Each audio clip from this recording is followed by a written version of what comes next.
Hai semua, dah lama tak jumpa kan?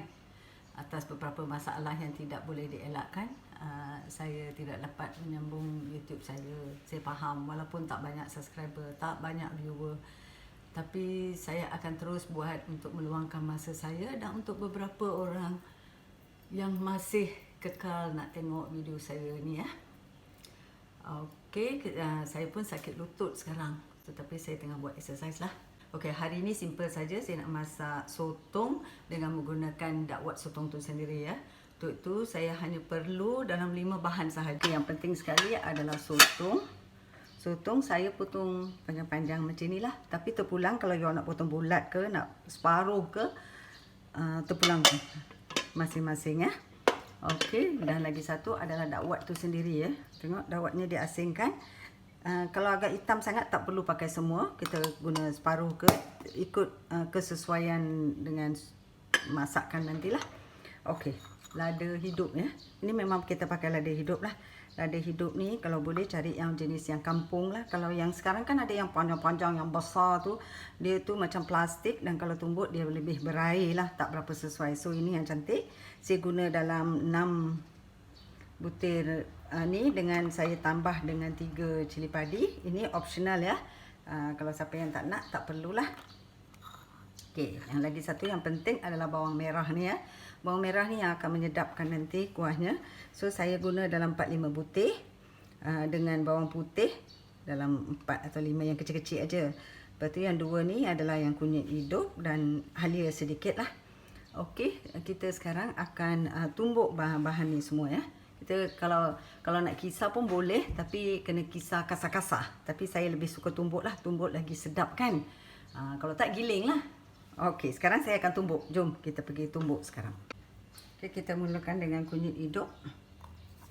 Kunyit memang cantik lah, nanti kuah dia macam jadi terbang pula Okey.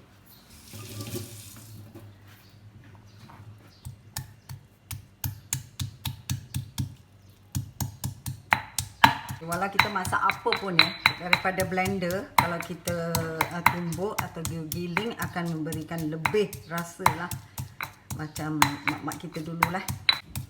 Okey, sambil tumbuk ni kita cerita sikit ya. Masakan ni saya belajar daripada mak mentua saya lah. Mak mentua saya so duduk quarters kan, quarters kerajaan, memang di kalangan orang Melayu lah. So dia memang banyak belajar masakan-masakan Melayu dan saya pun belajar daripada dia. Saya tidak berapa belajar daripada ibu saya sebab lepas persekolahan saya terus pergi kursus, lepas tu terus kerja. So saya memang tak belajar banyak daripada ibu saya lah. So memang hasil karya masakan saya ni kebanyakannya semua daripada mak mentua saya. Tapi sekarang kakak-kakak saya, adik saya yang banyak belajar dengan ibu saya, berilah saya resipi-resipi yang sedap dan saya akan uploadkan lah. Dan saya faham resipi saya ni yang dulu-dulu memang banyak menggunakan bahan-bahan. Saya dah dapat feedback banyak menggunakan bahan. So memang agak sukar lah untuk semua orang buat kan. So sekarang saya akan cuba bagi resipi-resipi yang ringkas lah. Okay, kita tumbuk dia. Tengok dia tak berair. Kalau yang cili besar tu sekarang dah berair dah. Saya faham ya. Saya ada tengok juga ada lesung ni yang jenis yang lebar dekat Indonesia ya, yang lebar yang dia orang gesik macam tu. Kalau dapat tu memang saya beli ya. Dia lebih pada macam giling. Okey, cili ni kita kena lumatkan jugalah biji-biji dia ya.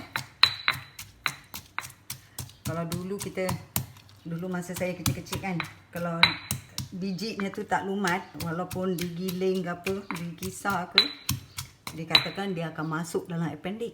Nanti kita akan dapat appendix.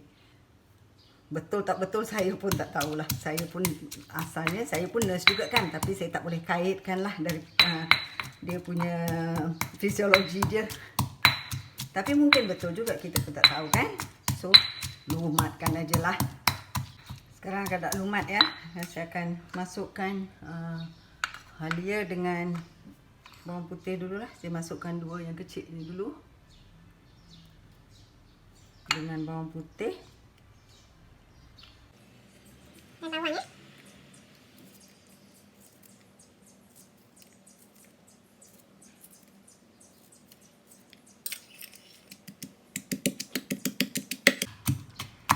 yang tak pakai cermin mata, bolehlah pakai pelindung mata lah, untuk elakkan daripada percikan cili tu masuk dalam.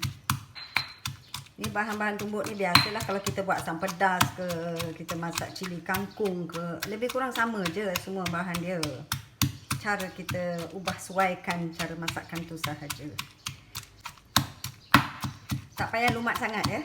Kalau ada macam keping-keping tu, lagi bawang-bawang, bawang kecil tu tak payah lumat sangat. Nanti bila makan dia jadi sedap. Dan ini adalah satu masakan favourite keluarga saya, baik suami saya, baik anak-anak saya ya. Bolehlah agaknya macam ni, kasar-kasar tapi bijinya dah lumat lah. Okey ya. Okey, kita masuk ke masakan sekarang. Kuali dah panas. Kita tuang minyak sikit. Okey, kita masukkan sambal yang kita tumbuk tadi ya. Keluarkan je dengan gunakan tangan.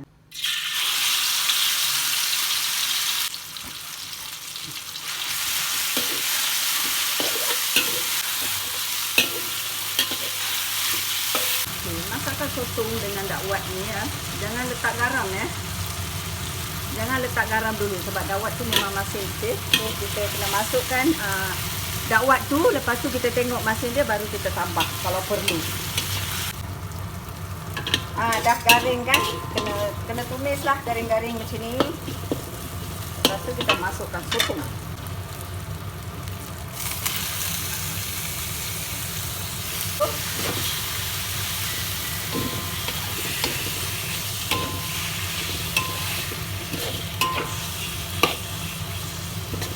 Gaul rata. Kalau ada siapa yang tak minat dengan dakwat tu, macam ni letaklah garam sikit. Dah boleh letak garam, letak asam jawa sikit ke. Sedap dah. Ini air dari bekas tempat tumbuk tadi tu, penumbuk tu. Okey, masukkan.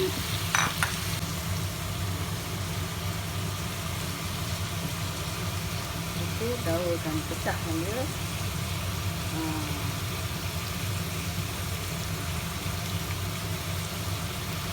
Ada orang masuk sekali dengan sek dia ya, tak ada masalah pun.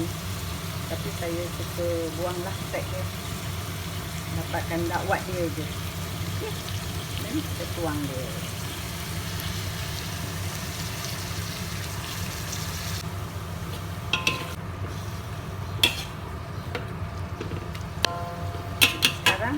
Untuk saya cukup dakwat ni. So yang selebihnya ni saya akan buang lah.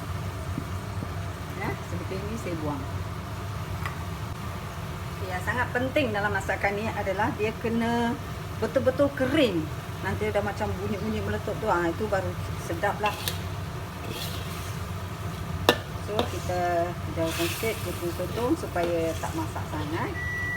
Kita masakkan kuah dia. Boleh rasa masin dia.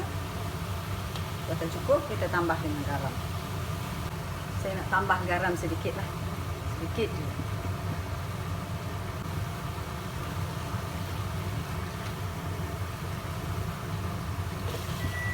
Kalau takut sotong ni masak sangat, kita boleh keluarkan dulu sotongnya. Kita masak kuah dia sampai kering. Lepas tu masukkan balik sotong tu. Boleh juga.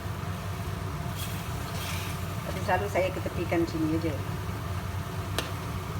Masak ni kita kena perlu banyak sabar lah. Dan ambil masa sedikit. Okay, tengok dia dah kering macam ni. Pekat dah. Okay, baru kita masukkan.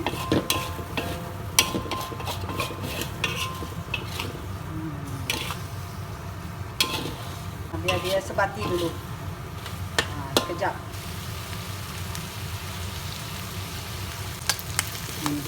Dengar tak bunyi meletup-letup tu? Inilah yang bagusnya. Okey, sekarang kita dia bukan hangus tau. Dia memang sedap kalau macam ni.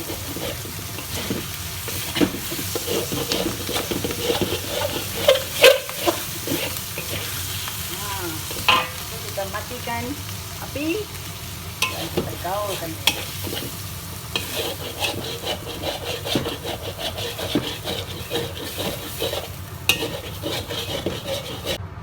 Sekarang saya nak alaskan dalam pisang. Tengok. Sedap sekali.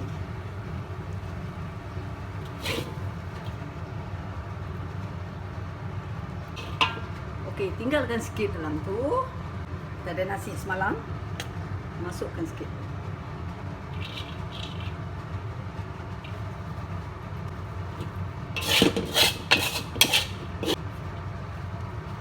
Ni namanya nasi kuali. Chatisur. Nasi kuali. Sekarang basuhkan tangan, ambil nasi ni. Panas.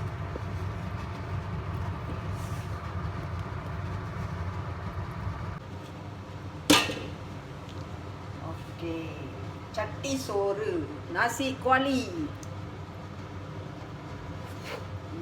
Bagi dia makan. Thank you. Sedap tak? Tu dia. Sotong berdakwat. Sotong berdakwat. Resepi yang paling ringkas dengan 5 bahan sahaja dan sangat senang untuk dibuat. Cuba masak dan beri feedback pada saya. Terima kasih. Kalau suka resepi ini, bolehlah subscribe dan share dengan semua orang. Thank you.